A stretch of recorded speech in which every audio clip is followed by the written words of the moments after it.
e dar assim continuidade ao nosso estudo.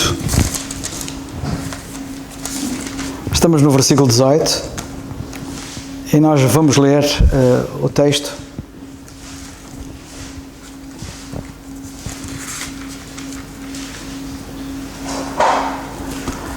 A minha versão pode às vezes ter algumas palavras diferentes, por se tratar de edição corrigida e revisada, é da Fiel, da Trinitariana, que eu recomendo, e que diz assim: Paulo, apóstolo de Jesus Cristo, segundo o mandato de Deus, nosso Salvador, e do Senhor Jesus Cristo, esperança nossa, a Timóteo, meu verdadeiro filho na fé, graça, misericórdia e paz da parte de Deus, nosso Pai, e da de Cristo Jesus, nosso Senhor. Como te roguei, quando parti para a Macedónia, que ficasses em Éfeso, para advertires a alguns que não ensinem outra doutrina, nem se deem a fábulas ou a genealogias intermináveis, que mais produzem questões do que a edificação de Deus, que consiste na fé. Assim o faço agora. Ora, o fim do mandamento é o amor de um coração puro e de uma boa consciência e de uma fé não fingida, do que desvendo-se alguns, se entregaram a vãs contendas, querendo ser mestres da lei e não entendendo nem o que dizem nem o que afirmam. Sabemos, porém, que a lei é boa se alguém dela usa legitimamente. Sabendo isto, que a lei não é feita para o justo, mas para os injustos e obstinados, para os ímpios e pecadores, para os profanos e irreligiosos, para os parricidas e matricidas, para os homicidas, para os devassos, para os sodomitas, para os roubadores de homens, para os mentirosos, para os perjuros e para o que for contrário à sã doutrina, conforme o Evangelho da glória de Deus, bem-aventurado, como foi confiado. E dou graças ao que me tem confortado, a Cristo Jesus, Senhor nosso, porque me teve por fiel, pondo-me no ministério, a mim, que antes fui blasfemo e perseguidor e injurioso, mas alcancei misericórdia, porque o fiz ignorantemente na incredulidade.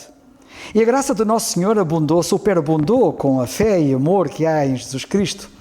Esta é uma palavra fiel e digna de toda a aceitação, que Cristo Jesus veio ao mundo para salvar os pecadores, dos quais eu sou o principal. Mas por isso alcancei misericórdia, para que em mim, que sou o principal, Jesus Cristo mostrasse toda a sua longanimidade, para exemplo dos que haviam de crer nele para a vida eterna.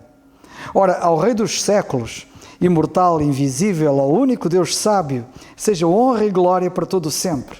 Amém. Este mandamento te dou, meu filho, Timóteo, que segundo as profecias que houve acerca de ti, milites por elas boa milícia. É aqui que nós nos encontramos, no estudo. Conservando a fé e a boa consciência, a qual alguns, rejeitando, fizeram naufrágio na fé.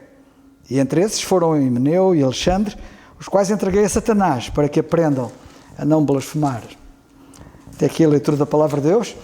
Saudações para todos os irmãos que nos acompanham, como sempre. Vocês estão nas nossas orações, diariamente. E quero passar a palavra ao nosso irmão Alberto, que vai agora expor alguns pensamentos sobre este versículo 18. Um abraço ao irmão Alberto. Graças a Deus por sua palavra. É muito bom estarmos juntos, orando, intercedendo, tendo comunhão e principalmente estudando as Escrituras. Primeira Epístola de Paulo a Timóteo, capítulo 1, verso 18. Este mandamento te dou, meu filho Timóteo, que segundo as profecias que houve acerca de ti, milites por elas boa milícia. Está preparado para o combate? Ou você pensa assim, bom, o Evangelho prega a paz. Eu não tenho que me envolver em nenhuma luta, nenhum combate, nenhum debate, muito menos ir para a guerra. Mas o apóstolo Paulo sempre usa linguagem militar, ou mesmo a figura de um soldado, de um combatente. E neste mundo vil, jaz no maligno, como diz a primeira carta de João, nós estamos de fato em meio à guerra.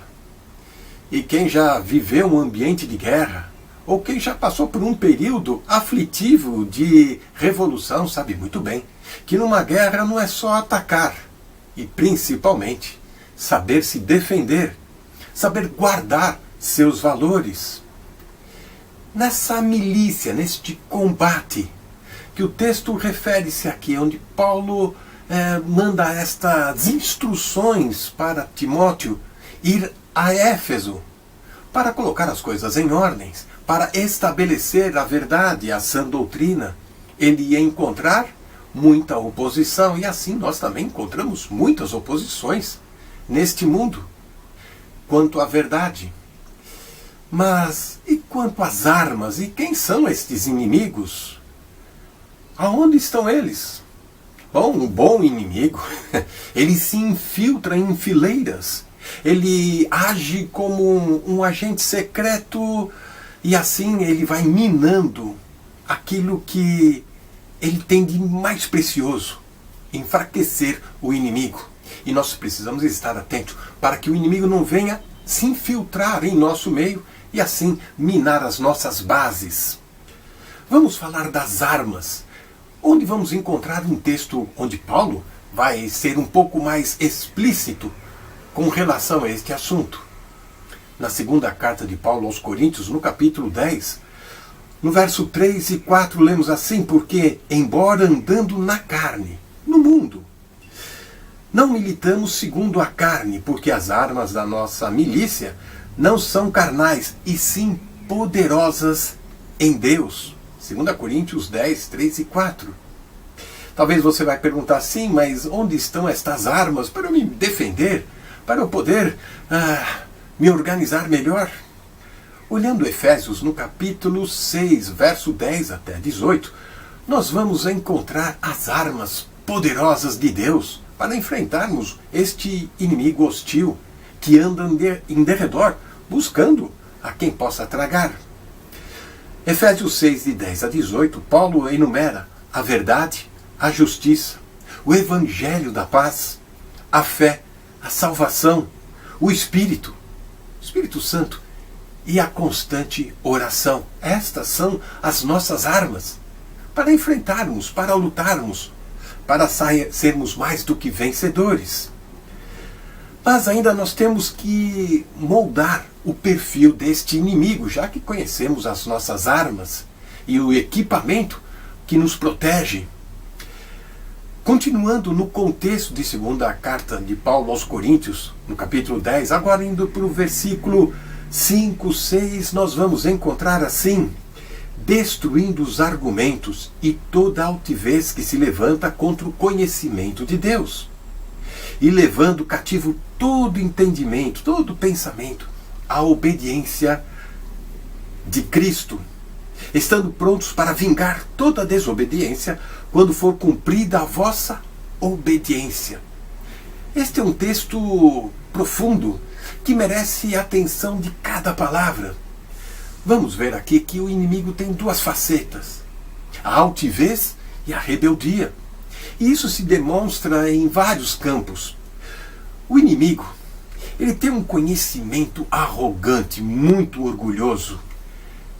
Timóteo iria enfrentar esse tipo de pessoas, de gente, na cidade de Éfeso. Não muito diferente dos nossos dias, enfrentamos pessoas arrogantes, pessoas orgulhosas, cheias de conhecimento. Mas lembrando que o inimigo cegou o entendimento das pessoas. Por isso que elas não têm compreensão das coisas espirituais. São homens naturais. Este conhecimento advém de filosofias, de pensamentos aleatórios, de teorias, de teologias dedutivas. Mais ainda, são pessoas que usam ideologias para minar, para entrar em nossas bases, para desvaziar a verdade absoluta da palavra de Deus. Estas pessoas usam suas filosofias, ideologias, suas teorias para se esconderem de Deus, para negar a revelação da palavra de Deus. Como parte da luta, nós temos a obrigação, o dever, de anular estes argumentos, estas ideologias, estas falsas filosofias que tão de perto nos perseguem, mantendo então a nossa convicção, a sã doutrina, tendo um conhecimento profundo, enraizado, da verdadeira palavra de Deus. Sabe que o debater com uma pessoa deste nível, que é, na verdade, um manipulador. E o manipulador, com boas palavras, com uma oratória profunda, ele não tem compromisso algum com a verdade. Na verdade, pessoas assim, elas são subjetivas e querem sempre te enredar, te enganar, te iludir com seus argumentos.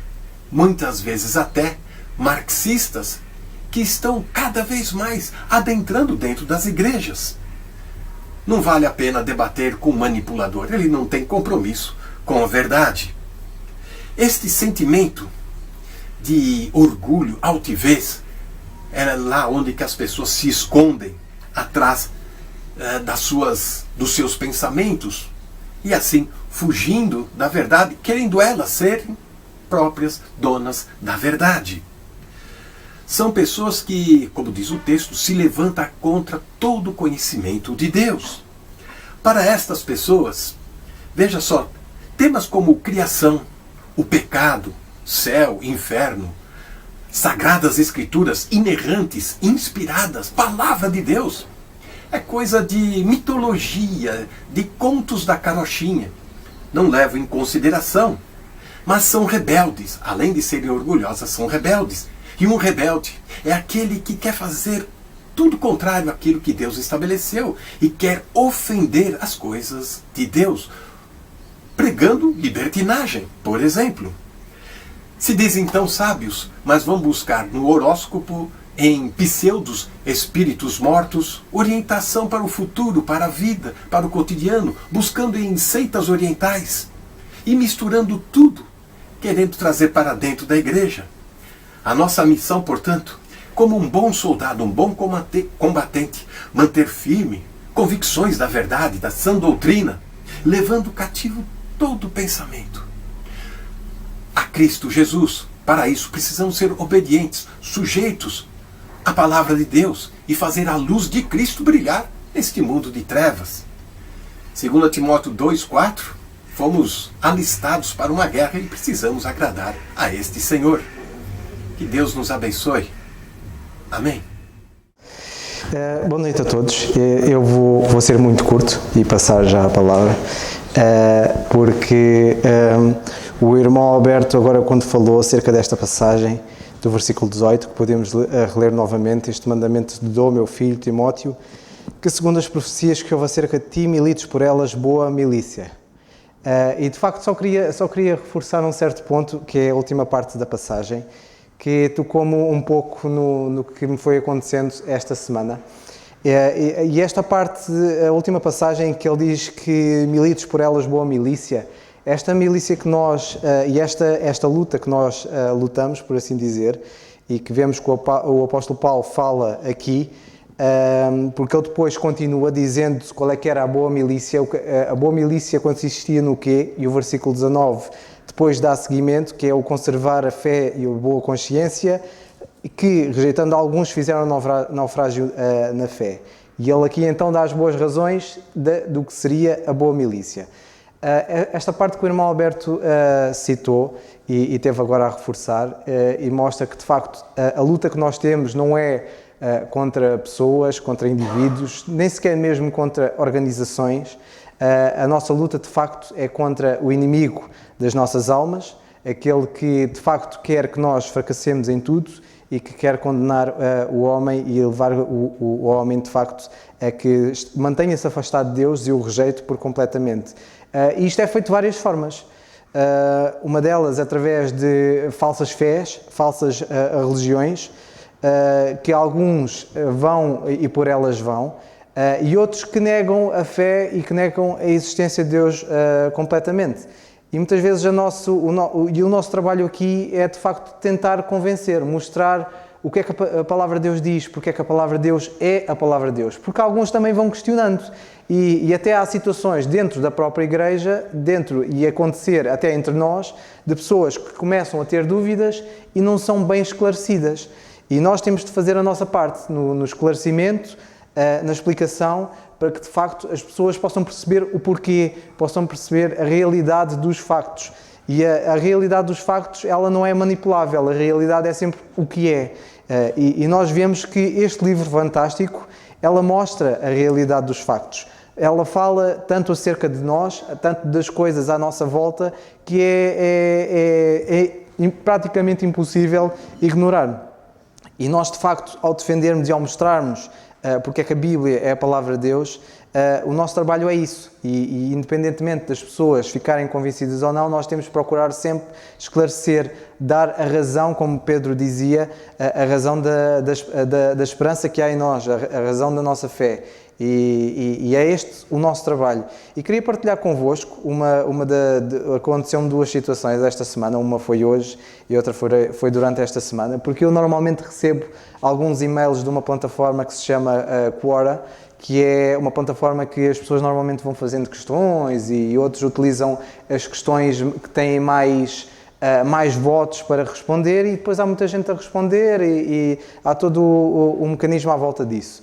E eu já não me lembro porquê, já estou inscrito nessa plataforma já aos anos, não me lembro porque é que eu me inscrevi, mas eu vou recebendo e-mails de questões que eles acham que interessa-me para manter colado na plataforma. E uma delas foi uma questão que chamou-me logo a atenção e eu fui ler a resposta da pessoa e que dizia assim, a questão era a seguinte, que ele encontrou, que era, quem criou o cristão? Era a questão da pessoa que fez nesta plataforma. E alguns vão respondendo, e este chamou-me a atenção porque ele escreveu assim, Paulo de Tarso. No entanto, convém salientar que, embora muitos considerem a possibilidade factual da existência de Paulo, não é inequívoca tal possibilidade. Ou seja, tudo o que envolve Jesus de Nazaré, Paulo de Tarso, os apóstolos e todo aquele enredo miraculoso evangelístico não aconteceu conforme os textos do Novo Testamento. Sobretudo, é bastante plausível que tudo ali registado são apenas narrativas religiosas, diferentemente da elaboração de um contexto com considerável rigor histórico. Ou seja, ele em tudo isto dizia que não havia rigor histórico no Novo Testamento e que tudo isto era simplesmente uma narrativa religiosa e que não passava nisso.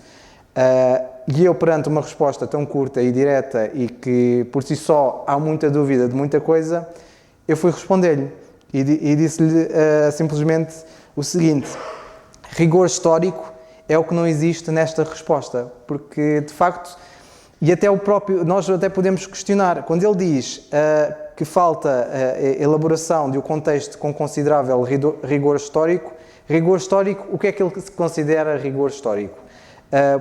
Por outra questão, será que neste livro os autores que estavam a escrever procuravam ter rigor histórico? O que é que era rigor histórico naquela altura? O que é para nós? As coisas em si foram mudando. O que nós consideramos como rigoroso ou como importante muda.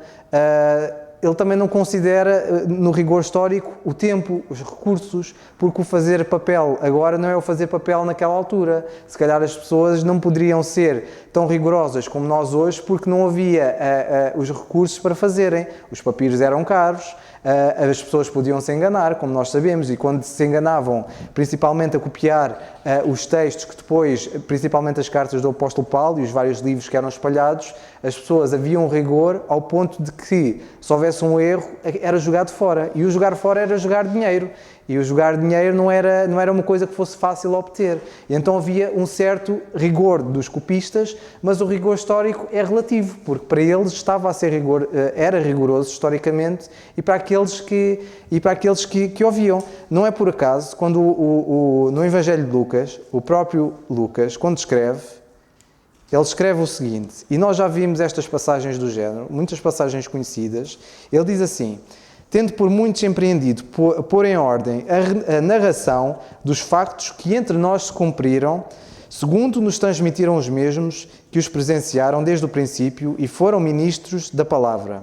Pareceu-me também a mim conveniente descrevê-los a ti, ó excelente Teófilo, por sua ordem, havendo-me já informado minuciosamente de tudo desde o princípio, para que conheças a certeza das coisas que já estás informado. E ele depois começa o Evangelho. E porquê é que o Evangelho de Lucas tem só cerca de 24 capítulos? Porquê é que não tem mais? porque ele provavelmente não teria tempo mais, não teria recursos para fazer mais. O próprio Deus que o inspirou estas epístolas, também vemos que isto mostra que é suficiente. Ele não escreveu mais porque provavelmente não seria necessário mais. O próprio Deus, e é isto que nós vemos, o fantástico da palavra de Deus ser a palavra de Deus, é que Deus dá sempre aquilo que é suficiente. E se é suficiente, e nós vemos que é suficiente, não é preciso mais. É engraçado porque normalmente comentários destes, e eu achei engraçado ele dizer que falta rigor histórico, e eu comentei que faltava também rigor histórico na resposta dele, porque há muitos historiadores que falam que a palavra de Deus e a própria palavra de Deus, ela hoje continua a ser a bitola para encontrar artefatos históricos, para saber localizações, para fazer mais descobertas acerca do que era aqueles tempos medievais e os tempos do Senhor Jesus Cristo, e a palavra de Deus ainda hoje é utilizada para tudo isso. E é interessante que eu tenho um livro de um crente, que é o Frank Turek, e ele, estudando com outro historiador, quando escreveu o livro que é chamado Não Tenho Fé Suficiente para Ser Ateu, ele cita vários historiadores e vários livros, e ele, do estudo que ele fez, ele tirou só 100 pontos do livro dos Atos que mostram que tudo o que está lá escrito aconteceu historicamente. Ou seja, vemos que não só o Lucas foi rigoroso no próprio Evangelho e no livro dos Atos, como ainda hoje o livro dos Atos é usado para estudar história, para saber o que era daquelas alturas. E não é por acaso que os historiadores até hoje continuam a encontrar vários pontos. E é interessante haver respostas destas, porque são respostas ambíguas, são respostas que muita gente vai ler e que para eles, se já tiverem na dúvida, leem isto e faz sentido, mas quando vamos a questionar as coisas, vemos que de facto falta rigor histórico na própria resposta. A pessoa foi rigorosa a procurar as fontes. Quais são as fontes? Quais são os critérios para dizer que este livro é falso? Se nós aplicarmos os critérios que dizem para dizer que o Novo Testamento não é um livro histórico e não tem conteúdo histórico, se utilizarmos esses critérios e formos pegar qualquer outro livro na história, qual é a conclusão que vamos chegar? Eu, em conversa com a Bogomila, estava a dizer que se nós pegarmos em critérios, em vários deles, que eles dizem, e que muitas vezes utilizam para dizer que a Bíblia é falsa, a conclusão que nós vamos chegar é que, se calhar, toda a história, até há 100, 150 anos atrás, é tudo falso. Porque os critérios vão mostrar que há sempre relatos ou situações dúbias no relato, contraditórias. Há sempre também aquela opção de que os vencedores são os que contam a história e os perdedores não. E então, se nós formos começar a utilizar muitos critérios que dizem que o Novo Testamento é falso, a conclusão que vamos chegar é que toda a história é falsa. Porque normalmente as pessoas que fazem isto e que têm respostas destas têm o que nós chamamos de dualidade de critérios. Os critérios que utilizam para dizer que a Bíblia é falso são depois critérios diferentes para mostrar que outras situações na história são verdadeiras. Mas não é assim que deve ser. Não é assim a realidade dos factos, porque nós, quando vamos a estudar este livro e vamos estudar as coisas à nossa volta, vamos estudar, seja na arqueologia, seja documentos mais antigos, seja o que for, a conclusão que de facto, e eu falo por mim que tenho estudado e continuo a estudar, é que de facto este livro é fantástico. E outra coisa que me aconteceu, também durante esta semana, e para terminar, aconteceu-me hoje, a Mila, curiosamente, foi abordada por dois rapazes que agora temos tido aqui muito na Quinta do Conde, além de termos muitas testemunhas de Jeová, temos tido muitos mormons. E que, de facto, a pessoa que eles defendem, principalmente, é o fundador deles, que dizem ser um profeta, inspirado por Deus. Eu, em conversa com eles, perguntei-lhes porque é que eles diziam isso. E eles diziam que tinham orado de Deus e que Deus revelou-lhes que o José Smith, que em português a tradução, de forma engraçada, é José Ferreira, que ele seria o fundador de Mormon e que Deus respondeu-lhes a uma oração a dizer isto. E eu perguntei-lhes, e vocês acham que Maomé e o islamismo é falso? E eles diziam, sim, é falso.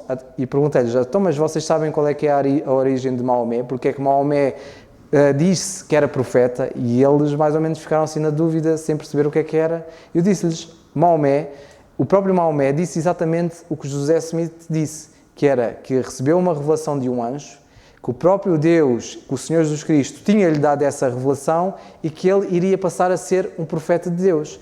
E se tu falares com qualquer islâmico, e cada um que aqui nós está, falarmos com qualquer islâmico, eles vão dizer isso. E muitos vão dizer que a revelação que têm de Maomé ser o profeta deles é através da oração. E muitos vão dizer, eu sei que Maomé é o profeta de Deus porque eu orei sobre o assunto e Allah mostrou-me. E então, quando vemos estas questões, este tipo de pessoas normalmente vão além da Bíblia. Porque se nós formos pela palavra de Deus, nós sabemos que o apóstolo Paulo, quando escreveu aos Gálatas, ele disse que se alguém, e sabemos em Gálatas, se não me engano, no capítulo 1 e versículos 8 a 10, e podemos terminar depois com esta passagem, o apóstolo Paulo diz então o seguinte, a partir do versículo 6, maravilho-me de que tão depressa passasseis daquele que vos chamou à graça de Cristo para outro evangelho, o qual não é outro, mas há alguns que vos inquietam e querem transtornar o Evangelho de Cristo, peço perdão. Mas, notem agora, ainda que nós mesmos, a um anjo do céu, vos anuncie outro Evangelho, além do que já vos tenho anunciado, seja maldito. Estas palavras que o apóstolo Paulo aqui está a dizer, e que nós sabemos que tem o selo de Deus, porque o próprio Deus que o inspirou, deixou isto aqui escrito, para nós sabermos hoje que qualquer um que se autodenomina profeta e que vem com um evangelho completamente diferente do que nós vemos aqui, para nós hoje, o apóstolo Paulo diz que nem um anjo, nem que venham dizer que receberam o evangelho de um anjo, esse indivíduo é maldito. Ele é maldito. Além do que vos tenha anunciado, é maldito. E depois ele continua no versículo 9, assim como já vos dissemos, agora de novo, também o digo, ou seja, ele está a reforçar o que está a dizer anteriormente. Se alguém vos anunciar outro evangelho, além do que já recebeste, seja maldito.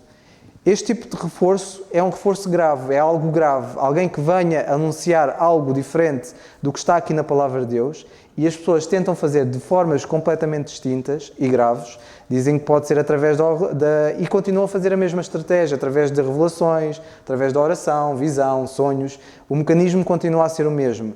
A forma de tentarem expor isto continua a ser o mesmo, a dizer que Deus revelou-me ou que Jesus revelou-me através de um anjo. Mas não é assim que está.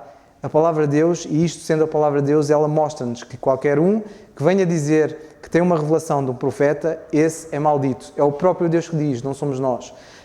E é o próprio Deus que mostra que qualquer um que ainda diga que seja de um anjo, ele é chamado de maldito por o fazer. Porque, de facto, o apóstolo Paulo, como ele diz, porque persuado eu, no versículo 10, agora a homens ou a Deus, procuro agradar a homens, se tivesse ainda agradando aos homens, não seria servo de Cristo. Que, de facto, irmãos, o Senhor nos ajude, porque, como nós vimos em 1 Timóteo 1,18, a boa milícia é nós trazermos clareza.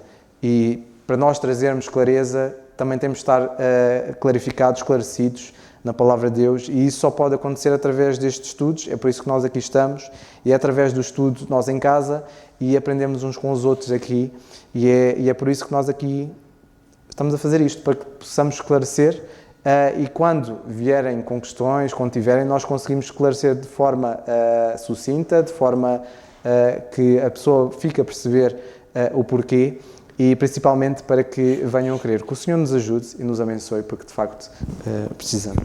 Amém.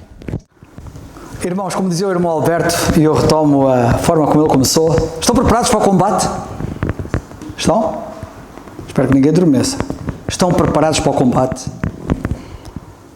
Este mandamento dou, meu filho Timóteo, que segundo as profecias que houve acerca de ti, milites, ou seja, combatas. Este milites quer dizer combatas, por elas, bom combate, ou seja, boa milícia. Temos aqui combatas, bom combate. Sabem que isto aqui é muito importante? O apóstolo Paulo, quando chegou ao fim da vida dele, na última carta que ele escreve no capítulo 4 da segunda carta a Timóteo, ele estava prestes para partir deste mundo, ele escreveu a Timóteo e disse assim: combati o bom combate. E sabe o que ele está a dizer agora a Timóteo? Combate o bom combate. Eu combati o bom combate. Timóteo combate o bom combate. E já agora deixar-me dizer a cada um de nós que nós também devemos combater o bom combate. E quero-vos dizer também que é gravíssimo não combater este bom combate. E nós devemos combatê-lo. Eu vou-vos dizer algumas coisas que eu espero que sejam importantes para todos vós. Há combates que não vale a pena combater. Esses não são bons combates. E vejo muita gente empenhada em combates políticos, em combates religiosos, em combates familiares, em combates de muita natureza. Esses não são os bons combates. O bom combate é este. Quando Paulo fala no bom combate, refere-se especificamente ao combate pela verdade do mistério. Atenção que isto é muito importante. Quando ele está a falar no bom combate, e está a dizer a Timóteo para ele combater o bom combate, está a falar no combate por uma verdade na Bíblia, que lhe foi revelada pelo Senhor. A verdade do mistério. E por isso é que no contexto, como o Dário mostrou há pouco, no contexto, logo a seguir, vocês veem que o apóstolo diz, no capítulo 1, diz ele, conservando a fé.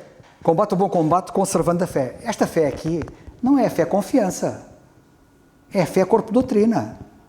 E o corpo-doutrina é a verdade do mistério. O que Paulo recebeu da parte do Senhor chama-se mistério, que lamentavelmente, passados 2000 anos, continua a ser um mistério, não sendo já um mistério, porque foi revelado. Mas infelizmente e lamentavelmente muita gente ignora e nem faz ideia do que é isso. Já lá vamos. O qual alguns, rejeitando, fizeram naufrágio. Naufragaram no corpo-doutrina. E quero-vos dizer que a cristandade hoje é um triste espetáculo de naufrágio deste corpo-doutrina. Lamentavelmente, este é um facto. E nós vemos que este combate, é como eu estou a dizer e não estou a inventar, porque na carta aos Efésios, no capítulo 6, e já agora vamos ao capítulo 6 da carta aos Efésios, nós, e já agora uma coisa, um pormenor, do capítulo 6 da carta aos Efésios, e já agora um pormenor importante, ele chama-lhe o bom combate. Não é um combate bom, como se houvessem outros. O artigo está no original, o bom combate. É um combate único este combate. E na carta aos Efésios, no capítulo 6, e vocês viram que o irmão Alberto citou, referiu-se ao que temos dos versículos 10 em diante, sobre a armadura, sobre as armas, que ele chamou-lhe armas, que temos aqui desta armadura, no capítulo 6, versículos 10 em diante. Reparem que no versículo 10 ele diz assim: no demais, irmãos meus, fortalecei-vos no Senhor e na força do seu poder. Para o combate. Revesti-vos de toda a armadura de Deus, para que possais estar firmes contra as astutas ciladas do diabo. Porque nós não temos que lutar contra a carne e o sangue, mas sim contra os principados, contra as potestades, contra os príncipes das trevas deste século, contra as hostes espirituais da maldade nos lugares celestiais. Nós temos que combater contra hostes espirituais. E agora vocês reparem, não vou agora ler aqui o resto da armadura que nós temos aqui, mas quando ele chega ao versículo 18, ele diz assim, na continuação: orando em todo o tempo neste combate, orando em todo o tempo, com toda a oração e súplica no Espírito, e vigiando nisto com toda a perseverança e súplica por todos os santos. E por mim, orem por mim, eu estou neste combate, e vocês também estão. Timóteo, tu tens que combater. Eu combati o bom combate, e tu agora tens que combater. E ele diz, orai por mim. Ele aqui estava a combater ainda. Para que me seja dada no abrir da minha boca a palavra com confiança, para fazer notório o mistério do Evangelho. O combate era tornar claro, ou fazer notório, o mistério do Evangelho. E sabem o que é que ele diz a seguir? Pelo qual sou embaixador. No palácio presidencial? No palácio real? No palácio de Nero? No palácio de César? No palácio de Herodes? Em cadeias. Ele estava preso por causa desta verdade. Este combate é tão duro, que Paulo foi preso por causa desta verdade. O diabo odeia esta verdade. Eu quero que vocês saibam que o diabo odeia esta verdade. E falta-me a eloquência, falta-me, sei lá, maior clarividência para poder-vos fazer transparecer a urgência e a importância de todos nós estarmos cientes de que temos um grande combate a combater por esta verdade. pelo qual sou embaixador em cadeias, para que possa falar dele livremente, como convém falar. Eu acho curioso ele dizer, para que eu possa falar dele livremente. Ele está preso. Mas sabem o que é que ele diz? Quando escreve aos Colossenses, se não estou em erro. Eu estou preso, mas a palavra não está presa. E orem por mim, para que eu possa falar dele livremente. Estando preso, eu possa falar dele livremente. Este combate é um combate espiritual. Mas é um combate que tem que ser feito. E muita gente, infelizmente, não faz. Mas vamos avançar, porque as horas assim o exigem. Há muitos que ainda não se aperceberam que há um enorme combate com as trevas por causa da presente verdade, ou seja, por causa da verdade do mistério e das verdades associadas. E Paulo estava preso por causa desta verdade. Sabem o que é que ele diz no capítulo 3 e versículo 1, que é para confirmar e corroborar o que eu estava a dizer? Diz ele assim, capítulo 3 de Efésios: por esta causa eu, Paulo, sou prisioneiro de Jesus Cristo por vós gentios. Por causa das verdades que ele estava a falar, que são verdades do mistério, que eram verdades que não estavam reveladas, que nenhum profeta conhecia, que nunca nenhum profeta falou, e que ele falou aqui nos versículos anteriores, nos capítulos anteriores, e ele diz aqui, por esta causa, eu sou o prisioneiro de Jesus Cristo por vós gentios. E agora, tomem atenção ao que vem a seguir. Prisioneiro, sim. Por esta causa eu sou prisioneiro. Se é que tendes ouvido a dispensação da graça de Deus que para convosco me foi dada. Ele foi preso por causa da dispensação da graça. Como me foi este mistério? A dispensação da graça é o mistério. O mistério é a dispensação da graça. O mistério é a dispensação da graça. E a dispensação da graça e o mistério é a fé, o corpo de doutrina. Para quem não sabe, a palavra dispensação é uma maneira diferente de dizer programa de governo. Nós na Bíblia temos várias dispensações, ou seja, programas de governo diferentes. O programa de governo da graça, que é a dispensação da graça, não é igual ao programa de governo da lei, a dispensação da lei. E nós precisamos de compreender isto. A fé, corpo de doutrina, é a verdade da dispensação da graça, o mistério. O que pode demonstrar, pergunto eu, o que é que pode demonstrar mais claramente o caráter da dispensação da graça? Haverá alguma coisa que possa demonstrar mais claramente o caráter da dispensação da graça do que o embaixador da graça estar continuamente preso? Porque ele esteve preso permanentemente. Acham que há alguma coisa que pode caracterizar melhor o caráter desta dispensação do que o embaixador desta dispensação estar preso continuamente? Isto não quer dizer alguma coisa? Isto não quer dizer que há alguém que está empenhado em que esta verdade não vá para a frente? E não aconteceu isto no tempo dele? E não está ele preocupado? E não está ele a dizer a Timóteo, combate Timóteo?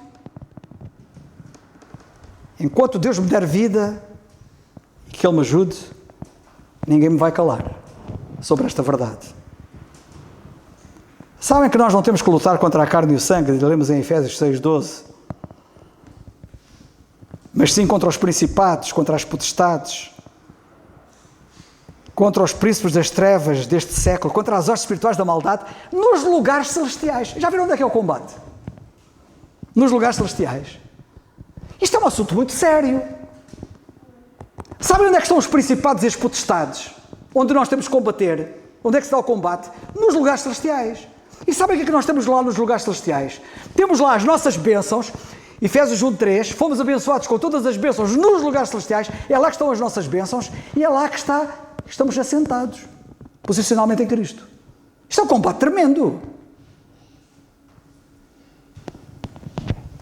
Orando em todo o tempo, eu já li sobre isto, ele queria fazer notório o mistério do Evangelho, por isso orem por mim, porque eu quero fazer notório o mistério, torná-lo claro, pelo qual sou embaixador em cadeias. Na carta aos Colossenses, no capítulo 4, versículos 3 e 4, ele fala no mistério de Cristo. Vejam lá, Colossenses 4, no instante. Colossenses 4, versículos 3 e 4, ele diz assim: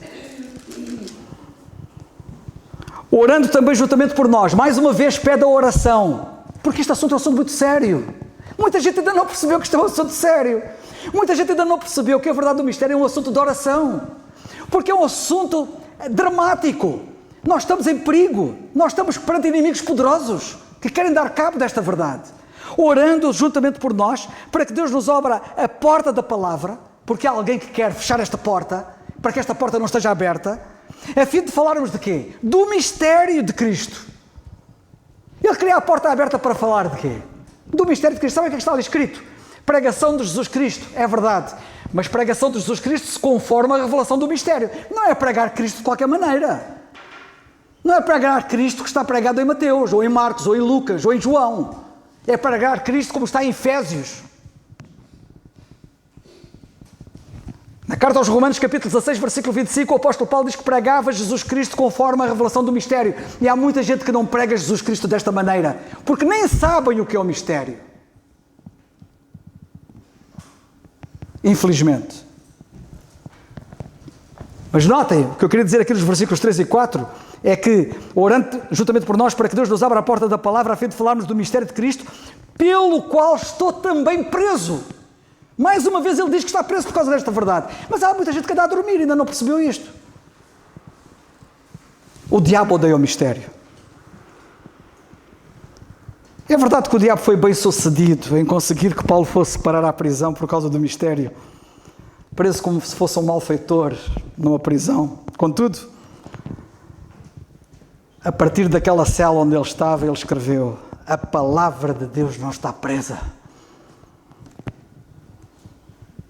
E Deus quer que tu e eu conheçamos a verdade do mistério e tornemos conhecida esta verdade gloriosa, que infelizmente ainda continua a ser um mistério para muita gente. Ela está revelada. Mas se eu perguntar às pessoas, se eu for perguntar a todos os cristãos no mundo inteiro, explica-me o que é a verdade do mistério, havia de ser bonito as respostas que eu iria receber. A maioria dos cristãos, e eu tenho que dizer isto, e vou olhar para a câmara ali para aqueles que estão lá fora na internet possam tomar atenção. A maioria dos cristãos sabe mais do diabo do que sobre a verdade do mistério. É triste, mas é verdade. Sabem mais e conhecem mais Satanás do que conhecem a verdade do mistério. Mesmo assim, e deixai-me dizer isto, mesmo assim, não sabem tanto do diabo quanto deveriam saber do diabo. Porque não sabem afinal, sabem tanto do diabo e afinal não sabem assim tanto do diabo como deveriam saber. Deveriam saber mais sobre o diabo. De modo a poder dizer como Paulo: nós não ignoramos os seus ardis, disse ele na segunda carta aos Coríntios, capítulo 2 e versículo 11. E esta gentinha toda está a ignorar os ardis do diabo, que ele é ardiloso. É claro que todo cristão deve saber mais sobre a verdade do mistério. Deus quer que todos nós conheçamos a verdade do mistério. Efésios 3, tem que lá ir, desculpem lá, mas tem que ser. Efésios capítulo 3. E agora tomem atenção. Capítulo 3 de Efésios, lemos assim. E eu vou ler isto com atenção para vocês perceberem, tentarem perceber alguma coisa, porque não temos tempo. Por esta causa eu, Paulo, sou prisioneiro de Jesus Cristo por vós gentios. Se é que tendes ouvido a dispensação da graça de Deus. Vocês já ouviram falar disto? Pergunta Paulo. 2000 anos depois, eu tenho que colocar a mesma ênfase. Tu já ouviste falar na dispensação da graça de Deus? Que me foi dada a mim. Antes de mim não há dispensação da graça. A dispensação da graça não foi dada a Pedro, não foi dada a João, não foi dada a André nem a Filipe. A dispensação da graça foi-me dada a mim, para vós, gentios. Como me foi este mistério? Isto era um segredo. A palavra mistério quer dizer segredo. Quer dizer que não estava revelado antes. Foi-lhe dado em primeira mão a ele. Pela revelação. Ele recebeu revelações do Senhor diretamente, da glória. Como antes, um pouco vos escrevi. E eu já fiz referência a isso aos versículos anteriores e capítulos anteriores do capítulo 3. Por isso, quando ledes sobre a verdade do mistério, diz ele, quando ledes, podeis perceber a minha compreensão do mistério de Cristo. E eu quero que vocês tenham a mesma compreensão que eu tenho. Mas haveria alguém que tinha melhor compreensão do que Paulo? E o que é que ele deseja para todos nós? Uma compreensão igual à que ele tinha. Nós temos que dar muita corda aos sapatos. Qual é a nossa compreensão da verdade do mistério? O qual, noutros séculos, tomem bem atenção, o mistério de outros séculos, não foi manifestado aos filhos dos homens, como agora tem sido revelado pelo Espírito aos seus santos, aos seus apóstolos e aos seus profetas. Notem a ordem: primeiro os santos, e depois os apóstolos, e depois os profetas do Novo Testamento. E muitos dizem assim: mas não foi dado só a Paulo, também foi dado aos apóstolos, aos santos, aos profetas. Pois foi, como? Pelo Espírito, certo?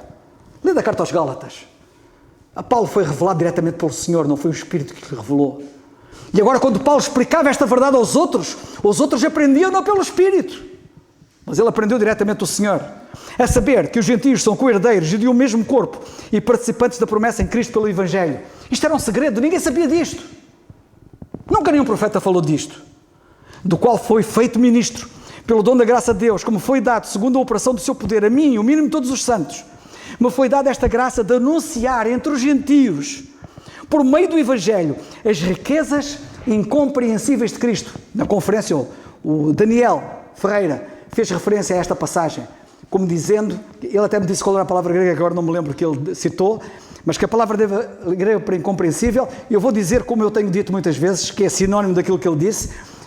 Se fosse traduzido literalmente, é as riquezas não tracejadas ou tracejáveis de Cristo. Ou seja, são riquezas que vocês podem ir à Bíblia no Velho Testamento, que não têm traços delas. Era um segredo. Não estão traçadas lá. E demonstrar a todos, tomem atenção agora, e demonstrar a todos qual seja a dispensação do mistério. Meus irmãos, nós não apenas temos o dever de conhecer esta verdade para poder combater por ela, mas devemos ser capazes de ensinar aos outros e demonstrar. Não é só dizer que sim, é demonstrar. Coisa que eu mais detestava na escola era quando o professor dizia: o que é isto? O que é isto? E eu tinha que dizer o que era aquilo, e depois ele dizia assim: demonstre. O demonstrar exige mais conhecimento, certo? Exige um excelente conhecimento. E é-nos exigido a nós um excelente conhecimento da verdade do mistério, para podermos demonstrar a todos qual seja a dispensação do mistério, que desde os séculos esteve oculta em Deus, que tudo criou por meio de Jesus Cristo. Para que agora, pela Igreja, a multiforme sabedoria de Deus, que está encapsulada na verdade do mistério, seja conhecida dos principados e potestades nos céus, segundo o eterno propósito que fez em Cristo Jesus, nosso Senhor, no qual temos ousadia e acesso com confiança pela nossa fé nele. Portanto, vos peço que não desfaleçais nas minhas tribulações por vós, que são a vossa glória. Eu estou a sofrer para que vocês tenham esta preciosidade. Imaginem se eu sussurrasse, imaginem se eu voltasse atrás, se eu desistisse, se eu desanimasse. Mas sabem de uma coisa? É o que está a acontecer a muitos hoje. Muitos têm desanimado, têm sussurrado, têm voltado para trás e estão a pôr em causa o conhecimento desta verdade no mundo inteiro. São poucos, infelizmente, 2000 anos depois, que conhecem esta verdade.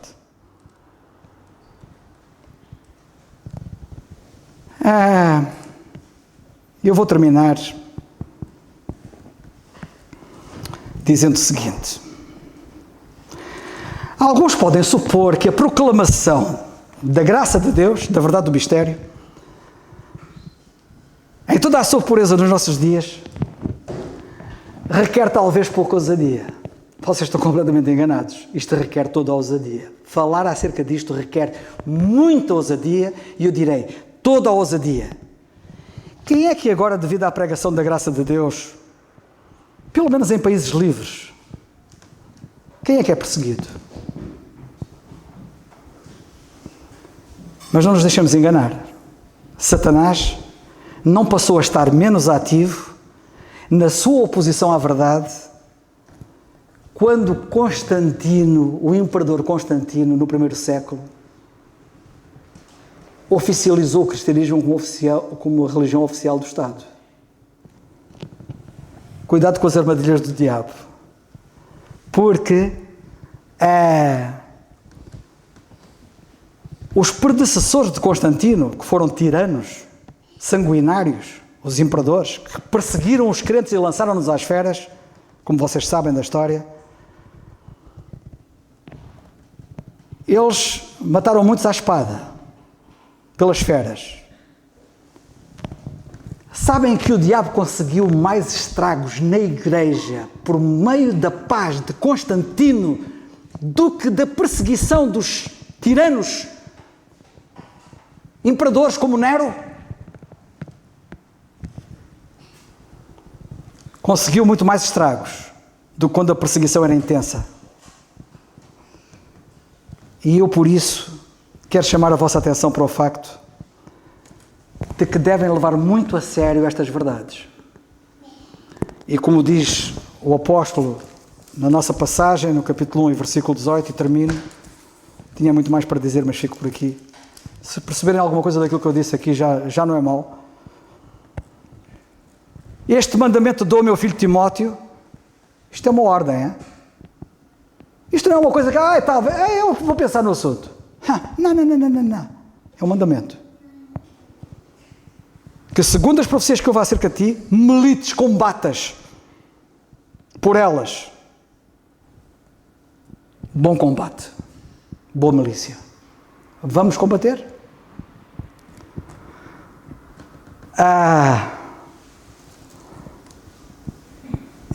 Desculpem lá, mas eu tenho que ler. Eu dizia que ia terminar aqui, mas não vou terminar aqui. Vou terminar agora com aquilo que eu vou dizer a seguir. Em Colossenses, no capítulo 1, lemos assim no versículo 24. Tomem bem atenção. Regozijo-me agora no que padeço por vós, e na minha carne cumpro o resto das aflições de Cristo pelo seu corpo, que é a Igreja, diz Paulo. Da qual, Igreja, eu estou feito ministro. A Igreja que é o corpo de Cristo na dispensação, é a dispensação da graça, é o mistério, é a verdade do mistério. Da qual eu estou feito ministro. Eu também já disse que tinha sido feito ministro da dispensação do mistério. Da qual estou feito ministro segundo a dispensação de Deus, que me foi concedida para convosco, para cumprir a palavra de Deus.